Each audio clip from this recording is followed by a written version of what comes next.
नवनीत राणांचा चंद्रशेखर बावनकुळे यांना टोलाय। नवरा बायकोमध्ये बाहेरच्यांनी बोलू नये असं नवनीत राणा म्हणतात।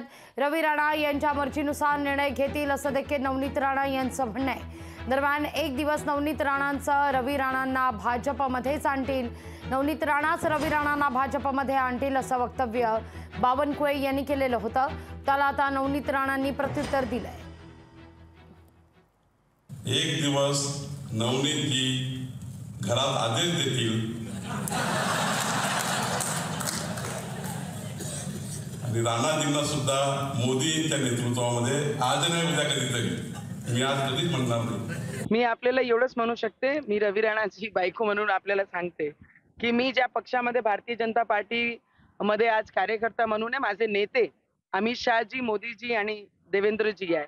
मी माझा निर्णय स्वतः आपले इच्छाप्रमाणे घेतलेला आणि त्यांची मर्जी अनुसार ते आपलं निर्णय घेतील। तर मला असं वाटते की नवरा बायकोंमध्ये कोणी बाहेरचं ना बोललेलं बरं। मी कधीच माझ्या जीवनामध्ये कुठल्या पक्षात जाणार नाही। माझा पक्ष युवासेना पार्टी आहे। माझ्या युवासेना पार्टीचा भाजपला पाठिंबा आहे। नवनीत राणा भाजप कमळ चिन्हावर उभे आहे, भाजपच्या उमेदवार आहे आणि पूर्ण ताकदीनं युवासेना पार्टी त्यांना ताकद देत आहे, साथ देत आहे आणि त्यांच्यासोबत उभी आहे। लोकशाही मराठी ऐका, पहा, जागरूक रहा।